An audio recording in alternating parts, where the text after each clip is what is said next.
धुळे शहरातील देवपूर परिसरात झालेल्या पिता पुत्राच्या दुहेरी हत्या प्रकरणामध्ये न्यायालयाने तब्बल 11 आरोपींना दुहेरी जन्मठेपेची शिक्षा सुनावली आहे। धुळे जिल्हा सत्र न्यायाधीश श्रीमती जयश्री पुलाटे यांनी हा निकाल दिला आहे। एकूण 13 आरोपींपैकी 11 जणांना दुहेरी जन्मठेपेची तर एका आरोपीला 5 वर्ष सक्त मजुरीची शिक्षा ठोठावली आहे, तर गुन्ह्यातील एका आरोपीची निर्दोष मुक्तता केली आहे।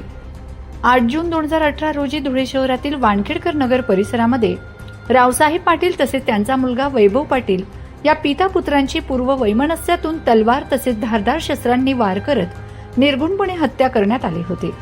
या प्रकरणी माजी नगराध्यक्ष बाजीराव पवार यांच्यासह 13 जणांवर देवपूर पोलीस ठाण्यात गुन्हा दाखल करण्यात आला होता। दरम्यान खटल्यात तब्बल 32 साक्षीदारांची सरकार पक्षातर्फे साक्ष तपासण्यात आली।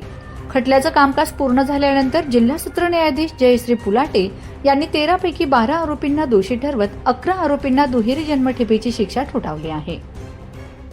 देवपूर येथील वानखेडकर नगरजवळ बोरसे नगर होते, त्या ठिकाणी मयत रावसाहेब पाटील व त्यांचा मुलगा वैभव पाटील यांच्यावरती बाजीराव पवार यांच्या सांगण्यावरून कट रचण्यात आला होता आणि त्यानुसार दोघांची निर्गुण हत्या करण्यात आली होती। यात एकूण 13 आरोपी होते। 13 आरोपींपैकी 11 आरोपींना डबल जन्मठेपेची शिक्षा मेहरबान न्यायमूर्ती जयश्री पुलाटे यांनी ठोठावली आहे। त्यापैकी एक आरोपी जो होता वैभव उर्फ सोनू अरुण पवार यांची निर्दोष मुक्तता केलेली आहे। त्या निकालाविरुद्ध आम्ही हायकोर्टात जाणारच आहे।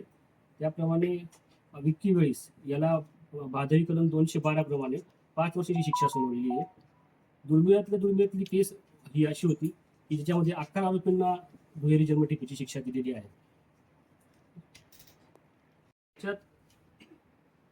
रावसाहेब पाटील हा बाजीराव पवार याने बाळापूर ग्रामपंचायतमध्ये इलेक्शन झालं होते, तेव्हा बाजीराव पवारच्या अगेन्स्ट त्यांनी काम केलं होतं।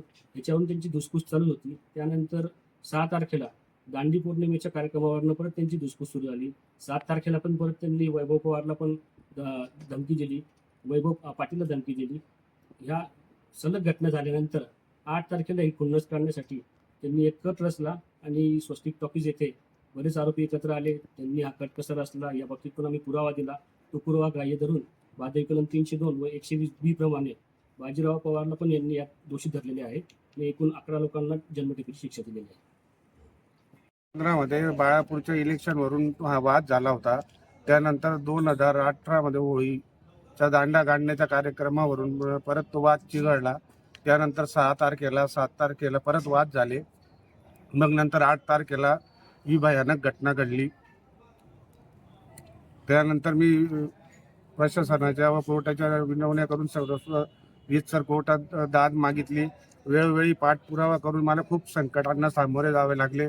कधी धमक्या आल्या, कधी पैशांचे प्रलोभन आले, पण आम्ही कशालाही बळी न पडता खंबीरपणे उभे राहून या निर्णय आजपर्यंतचा हा निर्णय पाठपुरावा करत राहिलो आणि शेवटी आज आमच्या मनासारखा निर्णय आला आहे। जरी 2 जण सुटले तरी त्याची खंत आहे आम्हाला। त्यांचा आम्ही अपिलात जाण्याची तयारी ठेवली आहे।